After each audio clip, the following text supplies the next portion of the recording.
Bismillahirrahmanirrahim. Assalamu alaikum. Welcome to our biology class. Today students, we are going to study about plant tissues.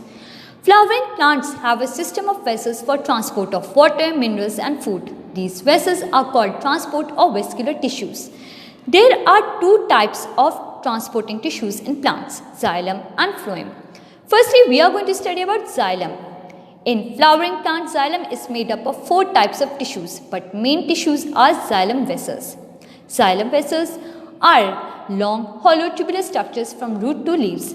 They are dead cells that form tubes. They are made up of tracheids and xylem vessels. Tracheids are tapered cells with sloping ends, while xylem vessels are shorter and fatter than tracheids.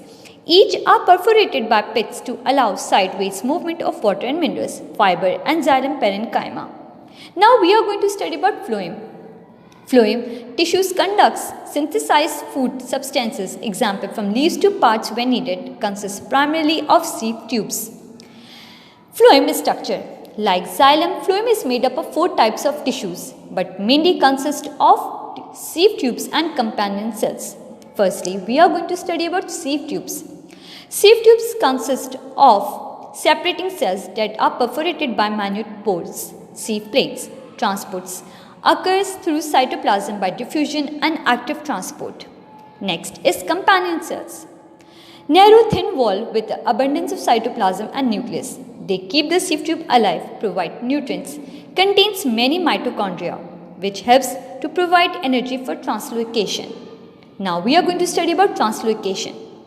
Translocation is the movement of sap containing dissolved products of photosynthesis from leaves to other tissues throughout the plant via sieve tube cells.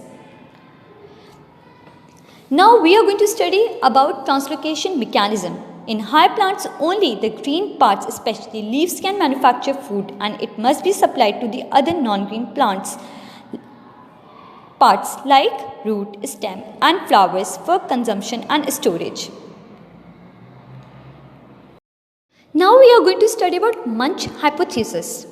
It was proposed by Ernest Munch, a German plant physiologist in 1930.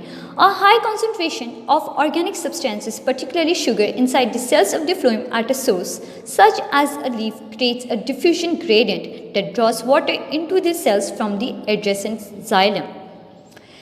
How it happens? The first step is water absorption from nearby cells, increasing hydrostatic pressure in mesophyll cells. Second step, phloem loading transfer of organic food from mesophyll cells to the sieve tubes. Third step, water enter from xylem to sieve elements by osmosis. Hydrostatic pressure difference drives solute movement from sieve tube to sink. Fifth step is phloem unloading transfer of organic food from sieve tube to sink. And the last step, water moves back to xylem vessels by osmosis and transpiration pulls up water. Now we are going to study about the circulatory system. The circulatory system, also called the cardiovascular system or the vascular system, is an organic system that permits blood to circulate and transport nutrients and blood cells to and from the cells into the body to provide nourishment. It helps in fighting diseases, stabilize temperature, pH level and maintain homeostasis. How it happens?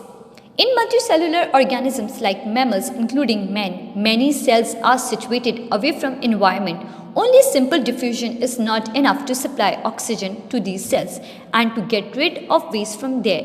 It needs proper transport system to carry substances from one part of the body to another. The system involved in the transport of various substances within the body of an animal is called circulatory system.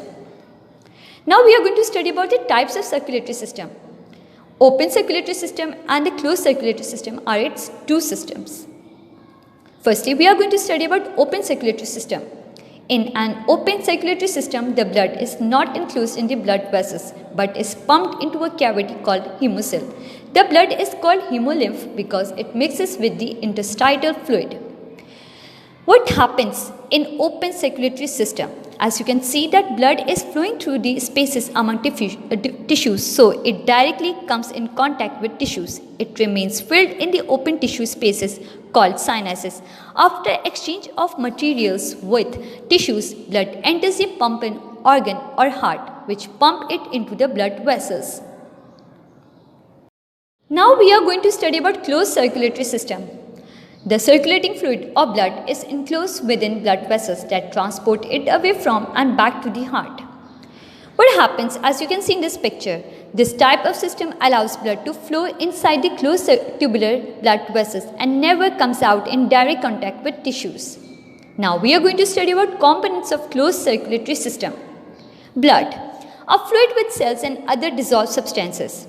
Heart, a pumping pulsatile organ. And blood vessels are tubes, which includes arteries, veins and capillaries. Now we are going to study about blood. What is blood? Blood is a liquid tissue suspended in watery plasma. Blood is mostly liquid with numerous cells and proteins suspended in it, making blood thicker than pure water. The average person has about 5 liters of blood. What is in your blood?